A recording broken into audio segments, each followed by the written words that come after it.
Well, we can certainly learn a lot, all of us, from our seniors, especially from Christians that have been persevering in the faith for a long time. And our 8 o'clock congregation has a lot of those people for us. And it's been a real privilege getting to know Wal the last little while. And yesterday we had a bit of fun. He took us to school physically, but also spiritually. We can learn a lot from people like Wal who have been running with perseverance the race marked out for them. And so, Wal, thank you for spending some time with us today as well. Thought I might just start back at the beginning, get to know you a little bit, and ask when and where were you born? I was born in Bibby Street, Hamilton, on the 22nd of November, 1916. Well, how long have you actually been in this local area? How long have you lived in Manly?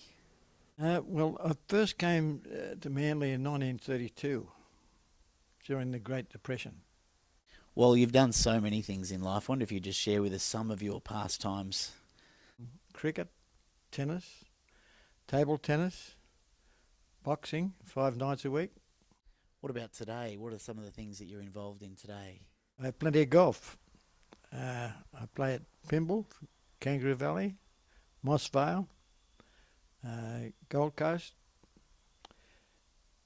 Perth, Adelaide, Sunshine Coast, North and South Island of New Zealand, Tasmania, Hawaii. You name it, I'll play golf. Well, I wonder if you could tell us how and when did you become a Christian? Well, my mother sent me to Sunday school first up when I was about 8. And then I became an altar boy at St. Peter's Church in Hamilton. And I was really interested in the Bible because the stories sounded good. But then as life went on and we came down from Newcastle to Sydney and I was growing up, well, maybe I was going on a journey with Jesus, but I didn't give him my whole heart until I came to St. Matthew's again in 1986, when Reverend David Short and Brett Morgan really gave me some good sermons with plenty of meat in it, plenty of stories that seemed to get me. Then all of a sudden, I gave my heart. And it's been there ever since. And I'm very thankful for that because I can always lean on him whenever I'm in trouble. All I have to do is, Lord, please pour your Holy Spirit into my heart to give me the strength and courage and wisdom to do your will now and always. And he does. Well, I wonder if you could flesh out for us just in what ways you can really see and feel God at work in your life today. Well, when I ask him, he continually pours his Holy Spirit into my heart to give me that strength to continue welfare work, which I'm very much into. I visit all the hospitals, convalescent homes, aged care facilities, War Veterans Homes Complex in Narrabeen from time to time, and visit the sick, sad, the lonely and the poor. And that's what I'm really into. Grief counselling for those who lose their loved ones. But I can't do all this work at my age unless I have that strength that Jesus gives me. So I depend on it. And when I'm feeling down at any time, he's my leaning post. And that I like. God's in charge all the time. Remember that.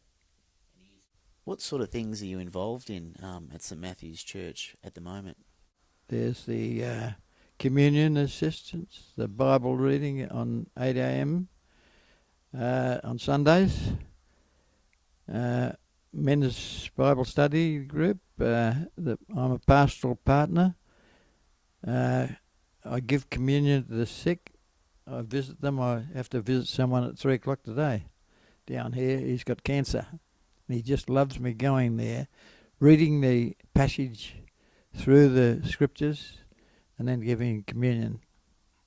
And that's nice for him and me. Well, you're really practical in the way that you live out your faith, which is a great example to us. I wonder if you could flesh that out for us, particularly in relation to your prayer life.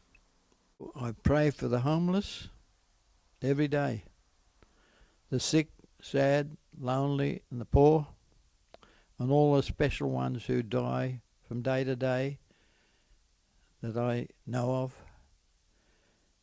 And I do the grief counselling with them.